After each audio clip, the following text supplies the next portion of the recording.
Bon, plongeons-nous dans un sujet compliqué et presque tabou, l'horreur au Québec.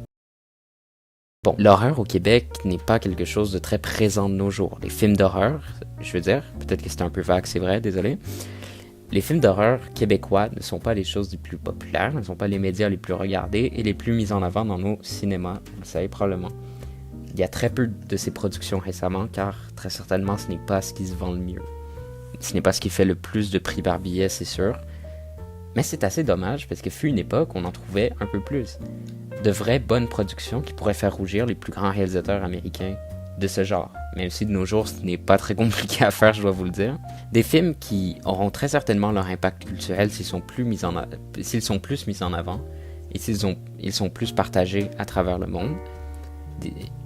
Des films qui sont très certainement des chefs-d'œuvre du genre. Toutefois, Sur le Seuil n'est pas un de ces films. Sur le Seuil est un thriller horrifique sorti en 2003, réalisé par Éric Tessier et au casting Patrick Huard, Michel Côté et Catherine Florent. On retrouve également Jean l'Italien qui joue très bien dans ce rôle justement. Et en parlant de jeu d'acteur, on y reviendra plus tard. Le film est une adaptation du roman éponyme de Patrick Sénécal, qui lui est très bon. Ce n'est pas un book review, où je vous donne vraiment l'avis en détail, mais lui je peux vous dire qu'il est très bon, je le conseille aux lecteurs. Après une tragédie au cours de laquelle un policier abat 11 enfants, l'écrivain populaire Thomas Roy est interné auprès des psychiatres Paul Lacasse et Jeanne Marcoux. Les deux tenteront donc de découvrir un peu plus sur les événements menant à son internement, justement vu que c'est un écrivain populaire, voir les raisons qui pourraient le pousser à s'être, au passage, coupé les doigts et avoir tenté de se suicider, j'ai peut-être oublié de le mentionner.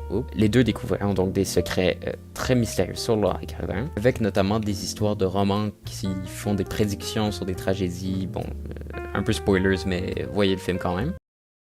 En tant qu'adaptation, celui-ci suit un peu trop le scénario de l'original.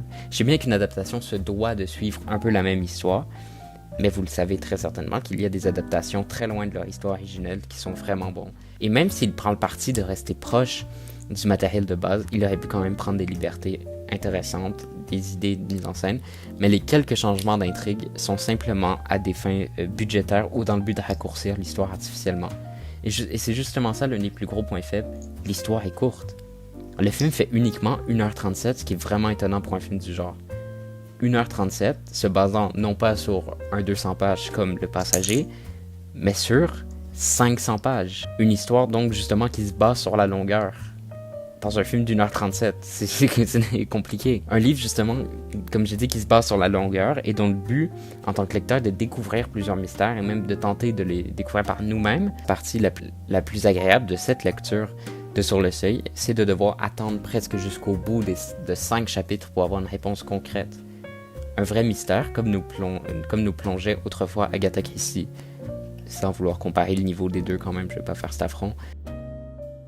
Et justement, comme exemple, un aspect partagé du roman et du film est la catatonie de Thomas Roy. Justement, après les événements que je vous ai décrits, celui-ci est complètement catatonique. Il ne parle pas, répond pas à aucun signe visuel, etc. Ce qui poussera, dans le roman, les deux psychiatres à tenter de trouver des réponses par eux-mêmes, se froissant au passage, des drames sociaux, etc.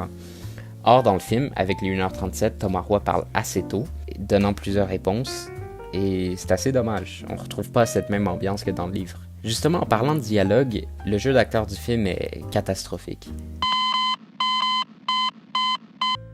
Puisqu'on retrouve de vrais acteurs talentueux, comme Patrick Huard, qui a justement prouvé qu'il était un très bon acteur comique, mais également dramatique.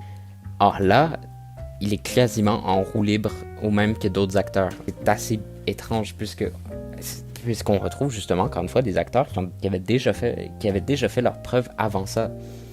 On peut notamment supposer que la direction d'acteur était quasiment absente. Il y a également des dialogues repris directement du roman qui font tâche. Je suis pas juste une psychiatre, merde. Je suis un être humain avant tout, avec ses craintes, ses doutes. Mais toi, tu caches tes désillusions derrière des certitudes. Mais ça marche pas, Paul. Hélène l'a compris. Combien de fois Hélène a sauté? Ok, excuse-moi. Aspect fan-made de la réalisation du film, avec des effets spéciaux bof et également les choix douteux du monteur par certains moments.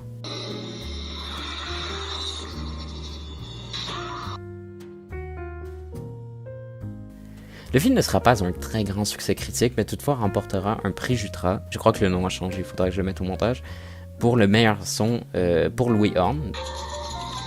Le film laissera également et évidemment la porte ouverte aux adaptations de Sénécal qui suivront les années d'après. Et c'est donc l'une des raisons pourquoi je ne veux pas dépeindre Sur le Seuil uniquement comme une mauvaise production.